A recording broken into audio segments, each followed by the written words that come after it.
ಇವತ್ತಿನ ವಿಡಿಯೋದಲ್ಲಿ ಭೀಮನ ಅಮಾವಾಸ್ಯೆ ಅಥವಾ ಜ್ಯೋತಿರ್ಭೀಮೇಶ್ವರ ವ್ರತದ ಬಗ್ಗೆ ಸಾಕಷ್ಟು ಮಾಹಿತಿನ ಈಗಾಗಲೇ ತಿಳ್ಕೊಂಡಿದ್ದೀರಾ. ತುಂಬಾನೇ ಸರಳವಾಗಿ ಮನೆಯಲ್ಲಿ ಯಾವ ರೀತಿ ಪೂಜೆ ಮಾಡ್ಕೋಬೇಕು ಅಂತ ತಿಳಿಸ್ಕೊಡಿ ಅಂತ ಕೇಳಿದ್ದೀರಾ. ಅದಕ್ಕೋಸ್ಕರ ಈ ವಿಡಿಯೋನ ಮಾಡ್ತಾ ಇದ್ದೀನಿ. ಇವಾಗ ತಡ ಮಾಡದೆ ಈ ವಿಡಿಯೋನ ಶುರು ಮಾಡೋಣ. ಇದೇ 2026 ಆಗಸ್ಟ್ 12ನೇ ತಾರೀಕು ಬುಧವಾರ ದಿವಸ ಆಷಾಢ ಅಮಾವಾಸ್ಯೆ ಇದೆ. ಇದನ್ನ ಭೀಮನ ಅಮಾವಾಸ್ಯೆ ಅಂತ ಕೂಡ ಕರೆಯಲಾಗುತ್ತೆ. ಹಾಗೆ ಈ ದಿನ ತುಂಬಾ ವಿಶೇಷ ಅಂದ್ರೆ ಜ್ಯೋತಿರ್ಭೀಮೇಶ್ವರ ವ್ರತವನ್ನ ಮಾಡುವಂಥದ್ದು, ಅಥವಾ ಇದನ್ನ ಪತಿ ಸಂಜೀವಿನಿ ವ್ರತ ಅಂತ ಕೂಡ ಕರೆಯಲಾಗುತ್ತೆ. ತುಂಬಾ ಜನ ಭೀಮನ ಅಮಾವಾಸ್ಯೆ ಅಂತಂದ್ರೆ ಬರೀ ಗಂಡನ ಪಾದ ಪೂಜೆ ಮಾಡೋದು ಅಂತ ಅನ್ಕೊಂಡಿದ್ದಾರೆ. ಆದ್ರೆ ಇದು ಬರೀ ಈ ಪೂಜೆಗೆ ಸೀಮಿತವಲ್ಲ. ಒಂದು ಪೂಜೆಯ ಒಂದು ಭಾಗ ಅಂತಾನೆ ಹೇಳ್ಬೋದು. ಅದೇ ಮುಖ್ಯ ಅಲ್ಲ. ಈ ದಿನ ಮುಖ್ಯವಾಗಿ ಮಾಡುವಂಥದ್ದು ಇನ್ನೊಂದು ಪೂಜೆ ಅಂದ್ರೆ ಅದು ಜೋಡಿ ದೀಪ. ಜೋಡಿ ದೀಪ ಅಂದ್ರೆ ದೀಪದ ಸ್ತಂಭನ ಇಟ್ಬಿಟ್ಟು, ದೀಪದ ಕಂಬಗಳನ್ನ ಇಟ್ಬಿಟ್ಟು ಅದನ್ನ ಶಿವ ಪಾರ್ವತಿ ಅಂತ ನಾವು ಭಾವಿಸ್ಬಿಟ್ಟು ಪೂಜೆ ಮಾಡುವಂಥದ್ದು. ಯಾವ ರೀತಿ ಪೂಜೆ ಮಾಡಬೇಕು, ಹೇಗೆ ಪೂಜೆ ಮಾಡಬೇಕು ಅಂತ ಸರಳವಾಗಿ ತಿಳಿಸ್ತಾ ಇದ್ದೀನಿ. ಮೊದಲು ನಾವು ಅಮಾವಾಸ್ಯೆ ತಿಥಿ ಯಾವಾಗ ಪ್ರಾರಂಭ ಆಗುತ್ತೆ, ಯಾವಾಗ ಮುಕ್ತಾಯ ಆಗುತ್ತೆ ಅಂತ ತಿಳ್ಕೊಳ್ಳೋಣ. ಬುಧವಾರ ಆಗಸ್ಟ್ 12ನೇ ತಾರೀಕು ಬೆಳಗಿನ ಜಾವ 1:55 ಅಮಾವಾಸ್ಯೆ ತಿಥಿ ಪ್ರಾರಂಭ ಆಗುತ್ತೆ. ಅದೇ ದಿನ ರಾತ್ರಿ 11 ಗಂಟೆಗೆ ಅಮಾವಾಸ್ಯೆ ತಿಥಿ ಮುಕ್ತಾಯ ಆಗುತ್ತೆ.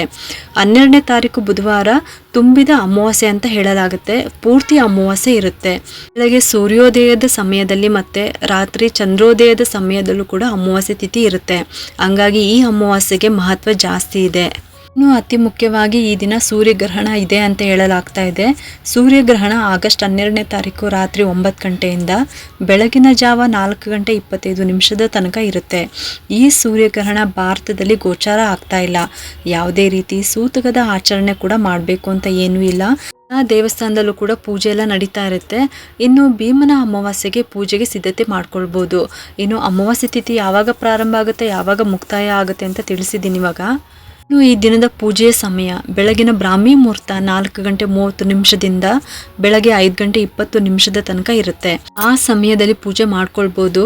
ಅಥವಾ ನೀವು ಈ ಸಮಯದಲ್ಲಿ ಪೂಜೆ ಮಾಡೋದಕ್ಕಾಗಲ್ಲ ಅಂತ ಅಂದಾಗ ಬೆಳಗ್ಗೆ 6 ಗಂಟೆಯಿಂದ 7:30 ಒಳಗಾಗಿ ಕೂಡ ಮಾಡೋದಕ್ಕೆ ಪ್ರಯತ್ನ ಮಾಡಿ. ಆಮೇಲೆ ಬೇಡ, ಯಾಕಂದ್ರೆ ಯಮಗಂಡ ಕಾಲ ಇರುತ್ತೆ. ಹಾಗಾಗಿ ಬೆಳಗ್ಗೆ 7:30 ಒಳಗಾಗಿ ಪೂಜೆ ಮಾಡೋದಕ್ಕೆ ಪ್ರಯತ್ನ ಮಾಡಿ. ಆ ಸಮಯದಲ್ಲಿ ಮಾಡೋದಕ್ಕಾಗಲ್ಲ ಅಂತ ಅಂದ್ರೆ ಬೆಳಗ್ಗೆ 9:15 11 ಗಂಟೆ ಒಳಗಾಗಿ ಮಾಡ್ಕೊಳ್ಬೋದು. ಈ ಸಮಯದಲ್ಲೂ ಕೂಡ ನೀವು ಮಾಡೋದಕ್ಕಾಗಿಲ್ಲ ಅಂತ ಅಂದಾಗ ಸಂಜೆ 4:30 ನಂತರ ಮಾಡ್ಕೋಬೇಕು. ಇದಾದ್ಮೇಲೆ ಯಾವುದೇ ಒಂದು ಒಳ್ಳೆ ಸಮಯ ಇಲ್ಲ. ಹಾಗಾಗಿ ಈ ಸಮಯದಲ್ಲಿ ಮಾಡ್ಕೊಳ್ಬೋದು. ಸಂಜೆ 4:30 6 ಗಂಟೆ ತನಕ ಅಮೃತ ಗಳಿಗೆ ಇರುತ್ತೆ. ಈ ಸಮಯದಲ್ಲೂ ಕೂಡ ಸಂಜೆ ಪೂಜೆ ಮಾಡ್ಕೊಳ್ಬೋದು. ಸಂಜೆನೇ ನೀವು ದೀಪದ ಸ್ತಂಭನ ಸ್ಥಾಪನೆ ಮಾಡಿಕೊಂಡು ಜ್ಯೋತಿರ್ಭೀಮೇಶ್ವರ ವ್ರತ ಹಾಗೆ ಮತ್ತೆ ನಿಮ್ಮ ಗಂಡನ ಪಾದ ಪೂಜೆ ಕೂಡ ಮಾಡ್ಕೊಳ್ಬೋದು. ಬೆಳಗ್ಗೆನೆ ಪೂಜೆ ಮಾಡ್ಕೊಂಡ್ರೆ ಒಳ್ಳೆಯದು. ಬೆಳಗ್ಗೆ 4:30 7 ಗಂಟೆ ಒಳಗಾಗಿ ಪೂಜೆ ಮಾಡ್ಕೊಳ್ಬೋದು. ಬೇಗ ಪೂಜೆ ಮುಗಿದ್ರೆ ದಂಪತಿ ಸಮೇತವಾಗಿ ನೀವು ದೇವಸ್ಥಾನಕ್ಕೆ ಹೋಗ್ಬೋದು. ಹಂಗಾಗಿ ಆದಷ್ಟು ಹಿಂದಿನ ದಿನ ರಾತ್ರಿ ಈ ರೀತಿ ಸಿದ್ಧತೆ ಎಲ್ಲ ಮಾಡ್ಕೊಂಡ್ಬಿಡಿ. ಬೆಳಗ್ಗೆ ಬೇಗ ಪೂಜೆ ಮಾಡ್ಕೊಳ್ಳಿ. ಪೂಜೆ ಯಾವ ರೀತಿ ಮಾಡ್ಕೊಳ್ಳೋದು ಅಂತ ಕೂಡ ತಿಳ್ಕೊಳ್ಳೋಣ. ಒಂದಿನ ಮೊದಲೇ ಈ ಎಲ್ಲ ಪೂಜಾ ಸಾಮಗ್ರಿಗಳನ್ನು ಜೋಡಿಸಿಟ್ಕೋಬೇಕಾಗುತ್ತೆ. ಈ ರೀತಿ ಒಂದಿನ ಮುಂಚೆನೆ ಪ್ರಿಪೇರ್ ಮಾಡಿಕೊಂಡ್ರೆ ನಾವು ನಾಳೆ ಸರಿಯಾದ ಸಮಯಕ್ಕೆ ಪೂಜೆ ಮಾಡ್ಕೊಳ್ಬೋದು. ಅಂದರೆ ಭೀಮನ ಅಮಾವಾಸ್ಯೆ ದಿನ ಅಂದರೆ ಬುಧವಾರದ ದಿನ ಅರಿಶಿನ, ಕುಂಕುಮ, ಅಕ್ಷತೆ, ಕರ್ಪೂರ, ಊದ್ಬತ್ತಿ, ಗಂಧ, ಬಿಳಿ ನಾಮ, ಗಂಧ ಆದರೂ ಪರವಾಗಿಲ್ಲ ಅಥವಾ ಬಿಳಿ ನಾಮ ಆದರೂ ಪರವಾಗಿಲ್ಲ, ಅಥವಾ ಗಂಧದ ಪೌಡರ್ ಸಿಗುತ್ತಲ್ವ ಅದು ಕೂಡ ಪರವಾಗಿಲ್ಲ. ಇನ್ನು 5 ಎಳೆ ದಾರ ತಗೊಳ್ಳಿ. 5 ಎಳೆ ಸಿಕ್ಕಿಲ್ಲ ಅಂತ ಅಂದಾಗ 3 ಎಳೆ ದಾರ ಆದರೂ ಪರವಾಗಿಲ್ಲ. ಗೆಜ್ಜೆ ವಸ್ತ್ರ, 2 ಕಂಕಣವನ್ನ ರೆಡಿ ಮಾಡಿಟ್ಕೋಬೇಕು. 5 ಎಳೆ ದಾರಾನ ತಗೋಬೇಕು. ಅದಕ್ಕೆ ಅರಿಶಿನ ಹಚ್ಚಬೇಕು. ಮಧ್ಯಕ್ಕೆ ಅರಿಶಿನ ಕೊಂಬನ್ನ ಕಟ್ಟಿ ಇಡಬೇಕು. ಈ ರೀತಿ ನೀವು ಕಂಕಣ ರೆಡಿ ಮಾಡಿ ಇಟ್ಕೋಬೇಕು. 2 ಅರಿಶಿನದ ಕೊಂಬನ್ನ ಕಟ್ಬಿಟ್ಟು 2 ಕಂಕಣವನ್ನ ರೆಡಿ ಮಾಡಿ ಇಟ್ಕೋಬೇಕು. ಇನ್ನು ತೆಂಗಿನಕಾಯಿ ಮತ್ತೆ ಅಕ್ಷತೆ, ತುಪ್ಪದ ಬತ್ತಿ, ರಂಗೋಲಿ, ಹೂಗಳು, ಪತ್ರೆಗಳು, ಆದಷ್ಟು ಬಿಳಿ ಹೂಗಳನ್ನು ತಗೊಳ್ಳಿ. ಮತ್ತು ಮಲ್ಲಿಗೆ, ಬಿಳಿ ದಾಸವಾಳ, ಮತ್ತು ಕೆಂಪು ಹೂವು, ಈ ರೀತಿ. ಇನ್ನು ಗಣೇಶನಿಗೆ 21 ಗರಿಕೆ. ಇನ್ನು ಮದುವೆ ಆಗದೆ ಇರೋರು ಅಥವಾ ಮದುವೆ ಆಗಿರೋರು ಕೂಡ ಈ ಪೂಜೆ ಮಾಡ್ಕೊಳ್ಬೋದು. ಹಂಗಾಗಿ ಅವ್ರ ಕೈಗೆ ವ್ರತದ ದಾರವನ್ನು ಕಟ್ಟೋದಕ್ಕೆ ಸೇವಂತಿಗೆ ಹೂವು ಅಂತೂ ಬೇಕೇ ಬೇಕು. ಮತ್ತು ತಾಂಬೂಲ. ಈ ಪೂಜೆಗೆ 6 ವಿಳ್ಯದೆಲೆ ಇಡಬೇಕು. ಯಾಕೆಂದರೆ ದೀಪದ ಕೆಳಗೆ ಇಡೋದಕ್ಕೆ 4 ವಿಳ್ಯದೆಲೆ ಬೇಕಾಗುತ್ತೆ. ತಾಂಬೂಲಕ್ಕೆ 2 ವಿಳ್ಯದೆಲೆ ಬೇಕಾಗುತ್ತೆ. ಅಡಿಕೆ ಬೇಕು. ಇನ್ನು ಬಾಳೆಹಣ್ಣು, ನೈವೇದ್ಯಕ್ಕೆ ಬಾಳೆಹಣ್ಣು ಇಟ್ಟರು ಪರವಾಗಿಲ್ಲ. ದೀಪದ ಕಂಬಗಳು ಚಿಕ್ಕದಾದ್ರೂ ಪರವಾಗಿಲ್ಲ, ದೀಪದ ಕಂಬಗಳು ಇಟ್ಕೋಬಹುದು. ಒಟ್ನಲ್ಲಿ ಕಂಬ ಇರುವಂತ ದೀಪನೇ ಇರಬೇಕು. ಇದನ್ನ ನೆನ್ಪಿಟ್ಕೊಳ್ಳಿ. ಇದನ್ನ ಕಾಳಿ ಕಂಬ ಅಂತಾನೂ ಕೂಡ ಕರೀತಾರೆ. ಚಿಕ್ಕ ದೀಪ ಆದ್ರೂ ಪರವಾಗಿಲ್ಲ, ಜೋಡಿ ದೀಪನೇ ಇಟ್ಕೋಬೇಕು. ಹಾಗೆ ಶಿವ ಪಾರ್ವತಿಯ ಫೋಟೋ ಇಲ್ಲ ಅಂತ ಅನ್ನೋರು ವ್ರತದ ಬುಕ್ಕು ಕೂಡ ಇಟ್ಕೋಬಹುದು, ಅಥವಾ ಶಿವಲಿಂಗ ಆದ್ರೂ ಇಟ್ಕೋಬಹುದು. ಇದ್ರ ಜೊತೆಗೆ ಗಣಪತಿ ವಿಗ್ರಹ ಇದ್ರೆ ಇಟ್ಕೋಬೇಕಾಗುತ್ತೆ. ಇನ್ನು ವ್ರತದ ದಾರನ ಯಾವ ರೀತಿ ರೆಡಿ ಮಾಡ್ಕೋಬೇಕು ಅಂತಾನು ಕೂಡ ತಿಳಿಸ್ತಾ ಇದ್ದೀನಿ. ಮದುವೆ ಆಗದೆ ಇರೋ ಹೆಣ್ಮಕ್ಳು 5 ಎಳೆ ದಾರ 5 ಗಂಟನ್ನ ಹಾಕಬೇಕು. ಅಂದ್ರೆ ಹೂನು ಸೇರಿಸ್ಬಿಟ್ಟು, ಹೂವಿಗೆ ಹಾಕುವಂತ ಗಂಟನ್ನು ಸೇರಿಸ್ಬಿಟ್ಟು 5 ಎಳೆ ದಾರ 5 ಗಂಟು. ಇನ್ನು ಮದುವೆ ಆಗಿರೋ ಹೆಣ್ಮಕ್ಳು 9 ಎಳೆ ದಾರ ತಗೋಬೇಕು. ಹೂನು ಸೇರಿಸ್ಬಿಟ್ಟು, ಹೂಗೆ ಕಟ್ಟುವಂಥ ಗಂಟು ಕೂಡ ಸೇರಿಸ್ಬಿಟ್ಟು 9 ಎಳೆ ದಾರ, 9 ಗಂಟು 9 ಎಳೆ ದಾರ. ಮಧ್ಯ ಹೂವಿಗೊಂದು ಗಂಟನ್ನು ಹಾಕಿರ್ತೀವಲ್ವಾ, ಮತ್ತು ಬಲಗಡೆ 4 ಎಡಗಡೆ 4 ಈ ಥರ ನೀವು ಸೇರಿಸ್ಕೊಂಡು ಗಂಟನ್ನು ಹಾಕಬೇಕಾಗುತ್ತೆ. 5 ಗಂಟನ್ನು ಹಾಕೋರು ಕೂಡ ಅಷ್ಟೇ. ಮಧ್ಯ ಹೂವಕ್ಕೆ ಹಾಕುವಂಥ ಒಂದು ಗಂಟು, ಬಲಗಡೆ 2 ಮತ್ತು ಎಡಗಡೆ 2 ಈ ರೀತಿ. ಪೂಜೆ ಎಲ್ಲ ಆದ್ಮೇಲೆ ನಮ್ಗಿಂತ ದೊಡ್ಡೋರ್ ಕೈಯಲ್ಲಿ ಅಥವಾ ಮದ್ವೆ ಆಗಿರೋರು ಅವರ ಗಂಡನ ಕೈಯಲ್ಲಿ ಇದನ್ನ ಕಟ್ಟಿಸ್ಕೋಬೇಕಾಗುತ್ತೆ. ಮದ್ವೆ ಆಗದೆ ಇರೋರು ಅವ್ರ ತಾಯಿ ಹತ್ರ ಕಟ್ಟಿಸ್ಕೋಬಹುದು. ಈ ರೀತಿ ರೆಡಿ ಮಾಡಿ ಇಟ್ಕೋಬೇಕಾಗುತ್ತೆ. ಹಾಗೆ ದೀಪಕ್ಕೂ ಕೂಡ ಅಷ್ಟೇನೆ ಎಣ್ಣೆ ಹಾಕ್ಬೋದು ಅಥವಾ ತುಪ್ಪ ಆದ್ರೂ ಹಾಕ್ಬೋದು. ತುಪ್ಪ ಹಾಕಿದ್ರೆ ಶ್ರೇಷ್ಠ ಅಂತ ಹೇಳ್ತೀನಿ. ಮದುವೆ ಆಗಿರೋ ಹೆಣ್ಮಕ್ಳು ತನ್ನ ಗಂಡನಿಗೆ ಆಯುಷು ಆರೋಗ್ಯ ಎಲ್ಲ ಕೂಡ ಸಿಗ್ಲಿ ಅಂತ ಕೇಳ್ಕೊಂಡು ಈ ವ್ರತವನ್ನ ಮಾಡ್ತಾರೆ. ಇನ್ನು ಮದುವೆ ಆಗದೆ ಇರುವಂತ ಹೆಣ್ಮಕ್ಳು ಭೀಮನಂತಹ ಗಂಡ ಸಿಗ್ಲಿ, ಒಳ್ಳೆ ಗುಣ ಇರುವಂತ ಗಂಡ ಸಿಗ್ಲಿ, ಅಥವಾ ಒಳ್ಳೆ ಆರೋಗ್ಯವಂತ ಹುಡುಗ ಸಿಗ್ಲಿ ಅಂತ ಅಂದ್ಬಿಟ್ಟು ಈ ಒಂದು ವ್ರತವನ್ನ ಮಾಡ್ತಾರೆ. ಇನ್ನು ಅಣ್ಣ ತಮ್ಮ ಆ ರೀತಿ ಯಾರು ಇದ್ರೂ ಕೂಡ ಅವ್ರಿಗೆ ಒಂದು ಒಳ್ಳೆ ಆರೋಗ್ಯ ಆಯುಷ್ಯ ಸಿಗ್ಲಿ ಅಂತ ಹೇಳ್ಬಿಟ್ಟು ಈ ಒಂದು ವ್ರತವನ್ನ ಮಾಡುವಂಥದ್ದು. ತುಂಬಾನೇ ಸರಳವಾಗಿ ಈ ರೀತಿ ಪೂಜೆ ಮಾಡ್ಬೋದು ಅಂತ ತಿಳಿಸ್ತಾ ಇದ್ದೀನಿ. ನೀವು ಎಲ್ಲಿ ಜೋಡಿ ದೀಪದ ಸ್ತಂಭನ ಇಟ್ಬಿಟ್ಟು ಪೂಜೆ ಮಾಡಬೇಕು ಅಂತ ಅನ್ಕೊಂಡಿರ್ತೀರಲ್ವಾ, ಅಲ್ಲಿ ಸ್ವಲ್ಪ ಗೋಮೂತ್ರ ಹಾಕ್ಬಿಟ್ಟು ಸಾರಿಸ್ಬಿಟ್ಟು ಒರೆಸ್ಬಿಟ್ಟು ಒಂದು ಅಷ್ಟದಳ ಪದ್ಮ ರಂಗೋಲಿನ ಹಾಕೊಳ್ಳಿ. ಒಂದು ಚಿಕ್ಕ ಮಣೆ ಮೇಲೆ ಅದ್ರ ಮೇಲೆ ಇಡಬೇಕು. ಮಣೆ ಮೇಲೂ ಕೂಡ ಸ್ವಸ್ತಿಕ್ ರಂಗೋಲಿನ ಹಾಕೋಬೇಕು. ಅದ್ರ ಮೇಲೆ ಒಂದು ತಾಮ್ರದ್ದು ಅಥವಾ ಹಿತ್ತಾಳೆ ತಟ್ಟೆನೋ ಅಥವಾ ಬೆಳ್ಳಿ ತಟ್ಟೆ ಆದ್ರೂ ಪರವಾಗಿಲ್ಲ, ಅದ್ರಲ್ಲಿ ಇಟ್ಕೋಬಹುದು. ಇಲ್ಲ ಅಡಿಕೆ ಪ್ಲೇಟು ಕೂಡ ನೀವು ಇಟ್ಕೋಬಹುದು. ಒಂದು ತಟ್ಟೆಗೆ ಅಕ್ಕಿ ಹಾಕೋಬೇಕು. ಈ ಅಕ್ಕಿ ಮೇಲೂ ಕೂಡ ನಿಮ್ಮ ಉಂಗುರದ ಬೆರಳಿನಿಂದ ಬಲಗಡೆ ಓಂ ಅಂತ ಬರಿಬೇಕು. ಎಡಗಡೆ ಅಂದ್ರೆ ಅದ್ರ ಪಕ್ಕದಲ್ಲಿ ಶ್ರೀಮ್ ಅಂತ ಬರಿಬೇಕು. ಎಲ್ಲಿ ದೀಪ ಇಡ್ತೀವಲ್ವಾ ಅಕ್ಕಿ ಮೇಲೆ, ಅಲ್ಲಿ ನೀವು ಓಂ ಮತ್ತೆ ಶ್ರೀಮ್ ಅಂತ ಬರಿಬೇಕು. ಅದ್ರ ಮೇಲೆ ಅರಿಶಿನ ಕುಂಕುಮವನ್ನ ಹಾಕ್ಬೇಕು. ಮತ್ತೆ ಅದ್ರ ಮೇಲೆ ನಿಮ್ಗೆ ಬಿಲ್ಪತ್ರೆ ಸಿಕ್ಕಿದ್ರೆ ಇಟ್ಕೋಬಹುದು. ಅಕಸ್ಮಾತ್ ಬಿಲ್ಪತ್ರೆ ಸಿಕ್ಕಿಲ್ಲ ಅಂತ ಅಂದಾಗ 2 ವಿಳ್ಯದೆಲೆ ಒಂದು ದೀಪಕ್ಕೆ, 2 ವಿಳ್ಯದೆಲೆ ಇನ್ನೊಂದು ದೀಪಕ್ಕೆ, ಒಟ್ಟು 4 ವಿಳ್ಯದೆಲೆ ಬೇಕಾಗುತ್ತೆ. ಅದನ್ನೇ ಇಟ್ಕೋಬೇಕು.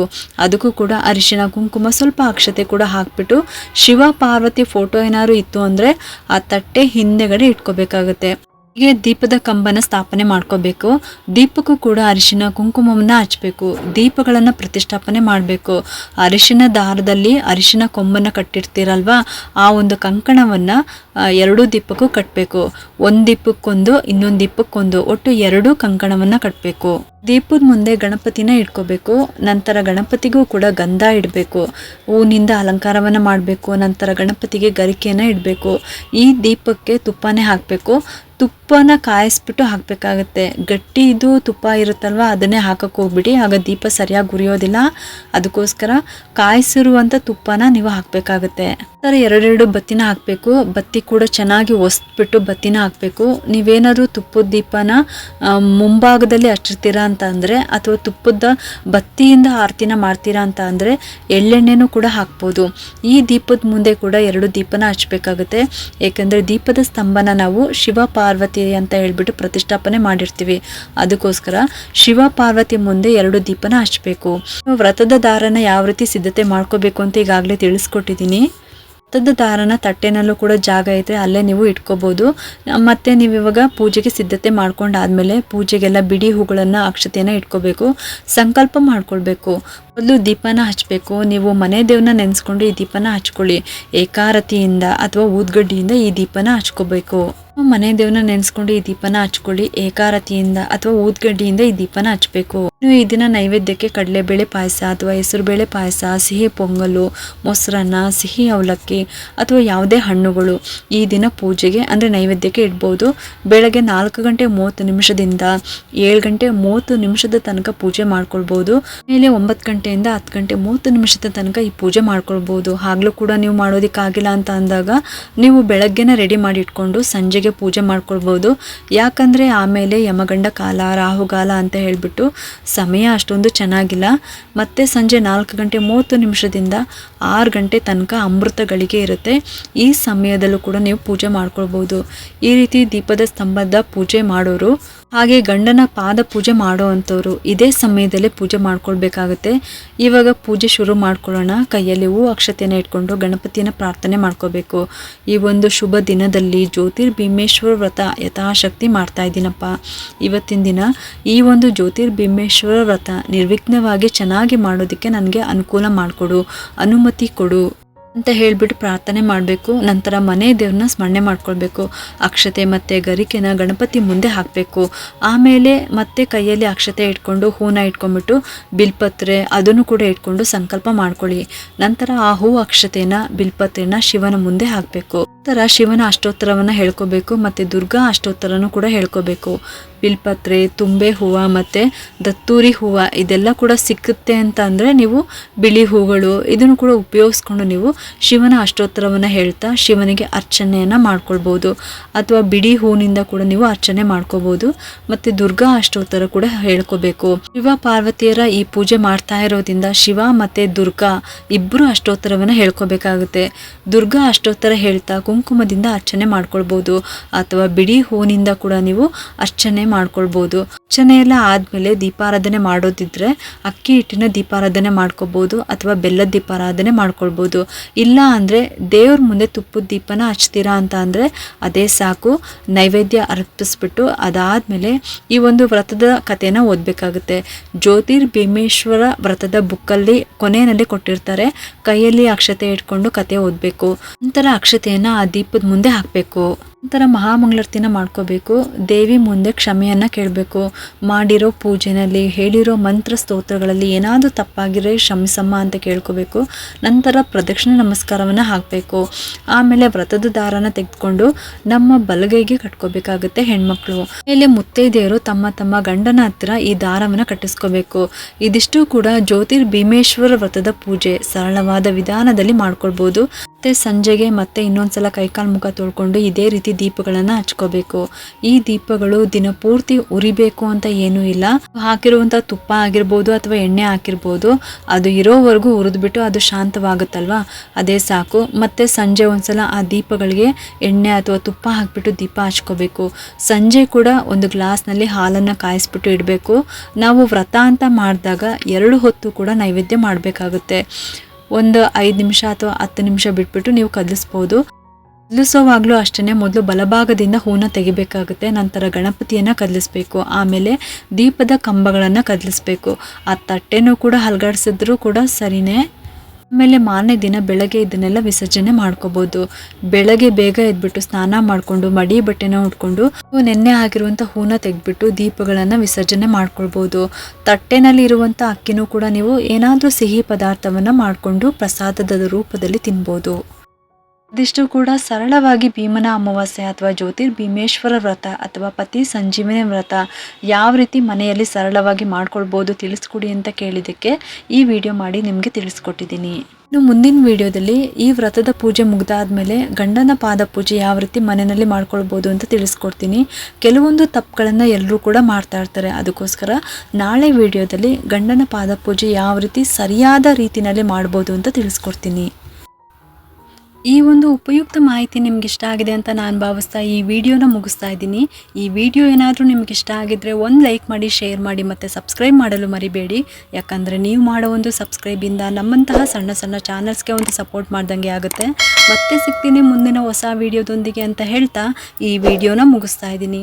ಸರ್ವೇ ಜನ ಸುಖಿನೋ ಭವಂತು.